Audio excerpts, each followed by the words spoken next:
Yo, yo, yo, what's cracking on, kids? It's time to gather around the campfires, Papa Wallows tells you a story of the time I made a deal with Satan himself. Then in exchange for a Rainbow Pikachu Pokemon card, I'm gonna sit through an entire Brockhampton album and review it on my YouTube channel. Oh my god, it actually fucking happened! Oh my god! Now I know what you're thinking. The fuck are you talking about? Kevin Abstract is my dad and I'm disliking your video, nigga. And at that I say you're right. I never know what the fuck I'm talking about in these videos. Kevin Abstract abandoned me in a goddamn trash can, and if you dislike my video, I'm going to beat the ever-living dog shit out of you.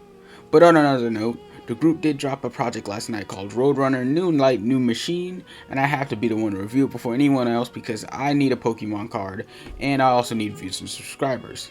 So if you remember back in like 2019 when everybody was on their art kid wave, listening to such artists like Rex Orange County, Dua Lipa, and others, we also ended up getting the Brockhampton album Sugar.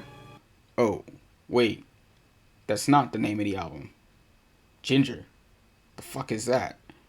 Well, apparently I'm hearing from the network that the album was called Apricot, whatever the fuck that is, and that it was a hit amongst a new, young Brockhampton audience with these more smooth and long night ride tracks for people who want to say that they listen to hip hop, but like Marilyn, Bareface, and Kevin Abstract are like the only artists that they can name quote unquote hip hop, whatever. But now with this new project they've dropped, they went in a completely opposite direction of whatever there was going on in Apricot and hitting with a more 90s, early 2000s hip hop style, then advancing towards their usual experimental style mixed in towards the end of the project. But that's the thing I would like to say is the biggest key that sells this project for me is the production. I want to say that Big African Man number 1, aka Jabari Manwa, really sells this album for me 100% in terms of quality, delivering these Kanye-esque type beats that you'd hear in something like College Dropout or like Late Registration or some shit.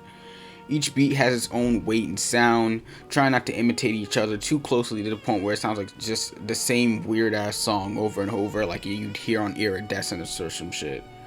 But looking in terms of the people who did all the rapping and singing and whatnot, for the most part it was really good. If anything, the group should just be named Joba, Bareface, Dom, and the other dudes because those are the main ones who really carried the belt for this project. Such as they did for the last project that they did drop.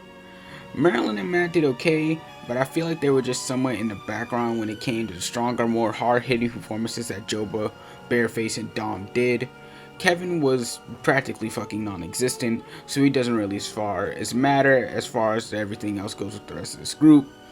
The features on this project were great, with guys such as P&G Family, Rocky, Ferb, and Danny Dentures, and others, making great performances regardless of whether their verses were short or just a goddamn chorus. I also want to acknowledge Joba having a greater impact with him really opening himself up since the passing of his father, letting that show with his emotions between his verses. The ending track, The Light Part 2, really felt like it was just Joba's moment of therapy within his lyricism, and I'm glad to be able to hear a more soft-spoken and clear Joba than what we've been hearing for years now. And with that, instead of that more like loud and outgoing energy from the previous projects such as like Iridescence or Saturation 3.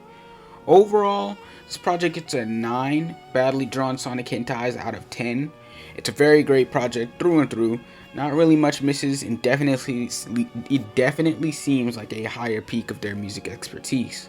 While some members of the group were louder than others, everyone in the end still did a good job, mainly the production paving the way, thanks Jabari. And I want to thank everyone else for watching, especially to the people who bothered to stay around. If Brockhampton, if you're watching, give me your shoes.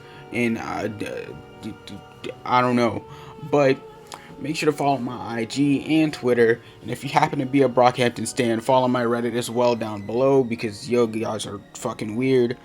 But once again, thanks for watching, like the video, sub to the channel or else, and y'all have a good one. Peace.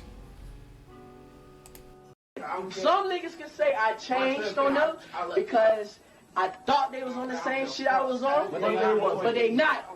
Or they was on some shit that I wanted to be on, and when I got on that shit, I got on it, then surpassed them, and they was just lost in the sauce. I'm like, damn, how the fuck you gonna, nigga, you ain't even boring. Nigga, you not even practicing what you preach, my nigga. Yeah, the fuck is you doing? You done told me to do this, But now that I fucked your bitch, you mad at me? Nigga, you taught me how to do this shit.